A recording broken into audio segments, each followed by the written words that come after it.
Hello friends, स्वागत है आपका एक और नए कमाल के वीडियो में। तो आज मैं लेकर आ चुका हूँ सुपर गर्ल का सीजन 1 का एपिसोड नंबर 18। तो चलिए चलते हैं सीधा कहानी की तरफ। तो एपिसोड की शुरुआत वहीं से होती है जहाँ पर पिछला एपिसोड खत्म हुआ था। तब हम लोग देख पाते हैं कि शियोबान छत से गिर रही होती है। अपनी आवाज की वजह से वो जमीन से टकराने से पहले ही हवा में अटक जाती है और अब जाकर हमें पता चलता है कि दरअसल शियोबान को भी इस चीज के बारे में कुछ भी नहीं पता और अब इसी वजह से विन शियोबान की मदद करने के लिए सुपर गर्ल के साथ इसे डीईओ के मेन बेस में लेकर जाता है, जहाँ पर शियोबान का टेस्ट होता है। पहले तो विन को लग रहा होता है कि शियोबान एक एलियन है, पर उसके ब्लड ग्रुप से ये साफ हो जाता है कि वो एक ह्यूमन है। बस उसके शरीर में किसी तरह का म्यूटेशन हुआ है जिस वजह से वो ऐसी बन गई है। अब टेस्ट खत्म करने के बाद विन जब शियोबान के साथ जाने लगता है तो शियोबान इससे पूछती है कि तुम सुपर गर्ल को कैसे जानते हो। तब विन इसे बताता है कि वो एक बहुत बड़ी कहानी है, इसके बारे में मैं तुम्हें बाद में बताऊंगा। और अब इसके बाद ये दोनों यहाँ से जाने लगते हैं। तब जाते वक्त शियोबान लाइव वायर को नोटिस करती है जो कि जेल में बंद थी और यहाँ से निकलने का इंतजार कर रही थी। और क्योंकि उस वक्त डीईओ के एजेंट लाइव वायर से बातें कर रहे थे तो शियोबान को पता चल जाता है कि लाइव वायर कैट ग्रैंट और सुपर गर्ल की दुश्मन है। तभी अचानक से इसे कुछ हो जाता है और ये विन के सामने अजीब बिहेव करती हुई यहाँ से चली जाती है। अब इसके बाद कारा जब अपने ऑफिस में पहुंचती है तो यहाँ पर कैट की बातों से ये समझ जाती है कि कैट को भी पता चल गया है कि कारा जेम्स को पसंद करती है और तब कैट कारा को जेम्स को इम्प्रेस करने के लिए टिप्स देने लगती है। वहीं हम लोग शियोबान को देखते हैं जो कि रास्ते में जा रही होती है तो अचानक से ही इसे अजीब आवाजें आने लगती हैं और तभी अचानक से इसे कुछ हो जाता है और अब ये कैटको की बिल्डिंग की तरफ बढ़ती है, जहाँ पर पहुंचने के बाद ये सीधा कारा डेनवर के पास जाती है और इससे बोलती है कि तुमने मेरी लाइफ बर्बाद कर दी। अब इतना बोलते हुए ही शियोबान कारा के ऊपर अपनी पावर की मदद से हमला कर देती है, जिस वजह से कारा को बहुत जोर से ही धक्का लगता है और वो उड़ती हुई खिड़की से नीचे गिरने लगती है। तभी यहाँ पर फ्लैश आ जाता है और कारा को पकड़कर ये एक सुनसान जगह में लेकर चला जाता है। तो अब अगर आपको जानना है कि फ्लैश इस डायमेंशन में क्या कर रहा था तो आपको हमारे मेन चैनल पर चल रही फ्लैश सीरीज को देखना चाहिए और वहाँ पर हमने 3 सीजन तो खत्म भी कर दिए हैं और चौथा सीजन चल रहा है। तो उम्मीद है कि वहाँ पर आपको फ्लैश सीरीज भी कुछ ज्यादा ही पसंद आएगी। कल आगे हम लोग देख पाते हैं कि कारा इस बात पर ज्यादा ध्यान नहीं देती कि बैरी इसे पकड़कर बहुत दूर ही लेकर आ गया है और अब ये डायरेक्ट अपनी सुपर गर्ल की कॉस्ट्यूम में आकर यहाँ से जाने लगती है। तब इसके सुपर पावर को देखने के बाद फ्लैश भी काफी ज्यादा ही शॉक होता है और इसका पीछा करने लगता है। अब जब कारा देखती है कि नीचे कोई इसका पीछा कर रहा है तो ये नीचे जाती है और अब जाकर फ्लैश और इसमें बात होनी चालू होती है। तब दोनों ही एक दूसरे को अपनी अपनी प्रॉब्लम्स के बारे में बताते हैं। तब जाकर फ्लैश कारा को बताता है कि मैं अपनी मर्जी से इस यूनिवर्स से नहीं जा सकता, मुझे यहाँ से वापस जाने के लिए किसी न किसी और स्पीडस्टर की मदद लेनी होगी और क्योंकि तुम्हारे डायमेंशन में तुम्हारे अलावा कोई और स्पीडस्टर नहीं है तो इसी वजह से तुम्हें मेरी मदद करनी होगी। इस पर कारा मान जाती है और अब ये बैरी को अपने साथ अपने ऑफिस में लेकर जाती है,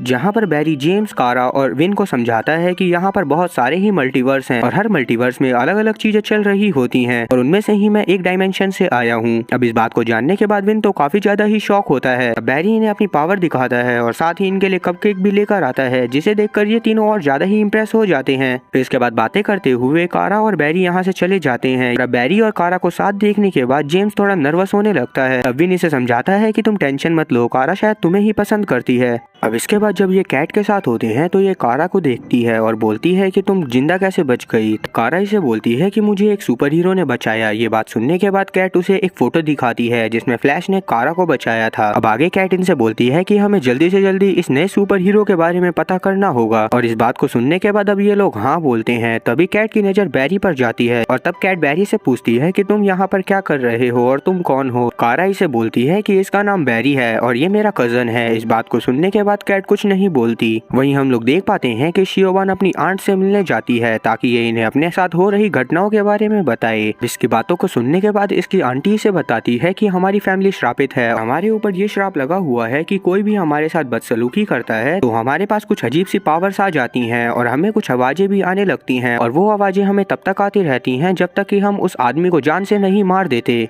अब इस बात को सुनने के बाद शियोबान काफी ज्यादा शॉक होती है क्योंकि अब इसके समझ में आ गया था कि अगर इसे अपने साथ हो रही घटनाओं को बंद करना है तो इसे कारा को जान से मारना पड़ेगा। और क्योंकि ये भी जानती थी कि सुपर गर्ल और कैट कारा को प्रोटेक्ट करती हैं तो इसी वजह से इसे सबसे पहले कैट और सुपर गर्ल को ठिकाने लगाना पड़ेगा। और अब यही सोचती हुई ये जाकर अपनी पावर की मदद से लाइव वायर के आसपास के सभी शीशों को तोड़ देती है, जिस वजह से लाइव वायर फ्री होकर यहाँ से एक जगह पर चली जाती है। अब जैसे ही इस बात की खबर कारा को मिलती है कि लाइव वायर डीईओ के मेन बेस इससे भाग गई है तो ये कैट को इस बारे में बताती है और बोलती है कि आपको यहाँ से चले जाना चाहिए, पर कैट इसकी बात नहीं मानती और बोलती है कि मुझे पता है कि पिछली बार की तरह सुपरगर्ल इस बार भी मेरी मदद जरूर करेगी। अब इसका ओवर कॉन्फिडेंस देखने के बाद कारा बैरी के पास जाती है और इससे मदद मांगती हुई बोलती है लाइव वायर को रोकना होगा। बैरी भी इसकी मदद करने के लिए मान जाता है और अब इसके बाद कारा इसे डीईओ के मेन बेस में लेकर जाती है, जहाँ पर जाने के बाद बैरी काफी ज्यादा ही खुश हो जाता है। वहीं हम लोग देख पाते हैं कि लाइव वायर एक बिल्डिंग में पहुंचती है जहाँ पर शियोबान इसका पहले से ही इंतजार कर रही थी। तब पहले तो लाइव वायर शियोबान को पहचान नहीं पाती। तब शियोबान इससे बोलती है कि मेरी वजह से ही तुम फ्री हुई हो, तो इसी वजह से तुम्हें मेरी मदद करनी होगी। अब इस बात को सुनने के बाद पहले तो लाइव वायर इसके ऊपर विश्वास नहीं करती, पर शियोबान इसे अपनी पावर का प्रदर्शन करते हुए बताती है कि मैंने ही तुम्हें फ्री कराया है, इसी वजह से तुम्हें मेरी मदद करते हुए सबसे पहले तो कैट और सुपरगर्ल को मारना होगा। इस बात को सुनने के बाद लाइव वायर बोलती है कि मैं तो इसी चीज के लिए डीईओ के मेन बेस से भागी हूँ। वहीं डीईओ के मेन बेस में जेम्स देख रहा होता है कि कारा कैसे बैरी के साथ बातचीत कर रही है और इसे देखने के बाद ये थोड़ा जेलस होने लगता है। तभी यहाँ पर लूसी आती है और इससे बोलती है कि तुम्हें कुछ भी करके कारा को अपने दिल की बात बतानी होगी। अब लूसी और जेम्स इस बारे में बातें कर ही रहे थे कि तभी बैरी बोलता है कि मुझे पता चल गया है कि आखिरकार शियोबान और लाइव वायर कहाँ पर गए हुए हैं। इस बात को सुनने के बाद सुपरगर्ल तुरंत उधर की तरफ जाने लगती है। तब बैरी इससे पूछता है कि क्या तुम्हारे पास कोई प्लान नहीं है।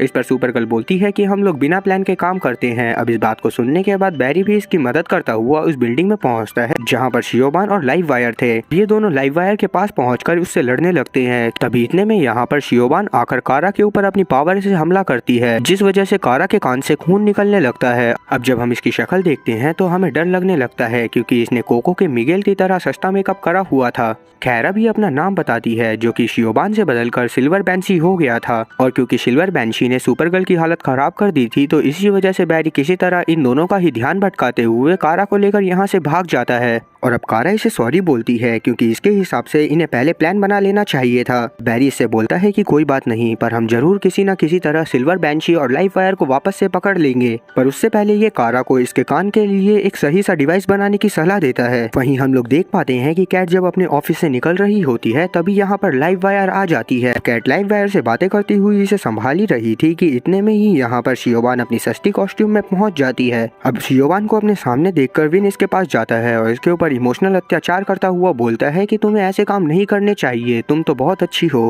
पर क्योंकि मैंने पहले के एपिसोड में ही बता दिया था कि शायद विन का कटने वाला है, तो इसी वजह से इसका कट जाता है और अब शियोबान डायरेक्ट इसी के ऊपर हमला कर देती है। और अब इसके बाद लाइव वायर और सिल्वर बैंशी मिलकर कैट को किडनैप कर लेती हैं।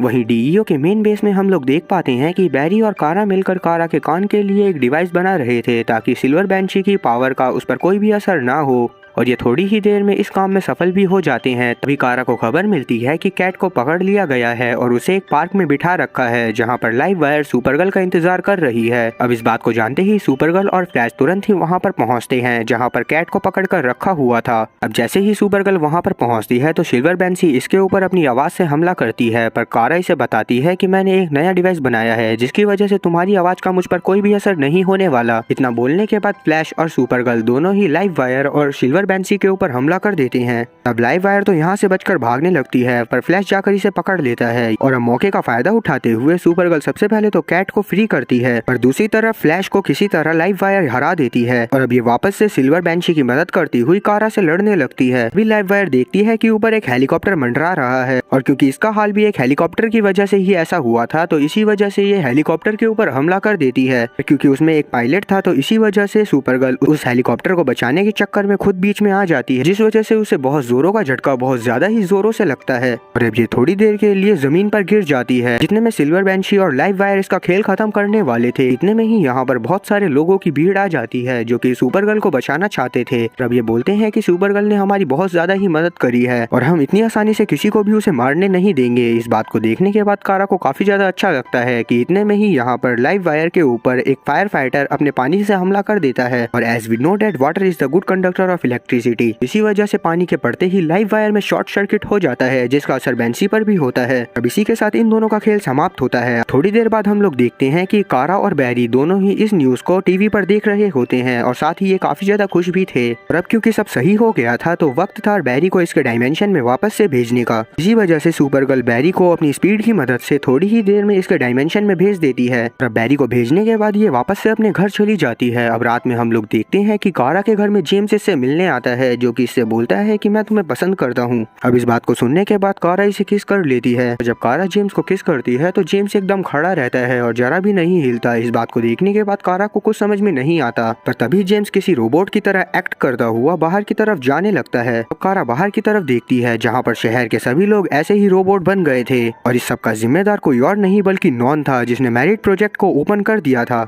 अब ये सब देखने के बाद कारा तो यही सोचने लगती है कि एक मुसीबत टली नहीं दूसरी आ गई। और अब मैरिड प्रोजेक्ट की सारी जानकारी जानने के लिए आपको आगे का एपिसोड देखना पड़ेगा जो कि कल ही अपलोड होने वाला है। पर फिर भी कमेंट में नेक्स्ट जरूर टाइप कर दीजिएगा ताकि मैं जान सकूं कि कितने लोग हैं जो इसके आगे की कहानी को देखना चाहते हैं। उम्मीद है कि एक्सप्लेनेशन अच्छी लगी होगी। अगर एक्सप्लेनेशन अच्छी लगी हो तो चैनल को सब्सक्राइब करना और बेल नोटिफिकेशन को ऑल पर सिलेक्ट करना और वीडियो को भी लाइक करना। मैं ऐसी ही और मजेदार एक्सप्लेनेशन वीडियोस लाता रहूंगा। तब तक के लिए टाटा और गुड बाय।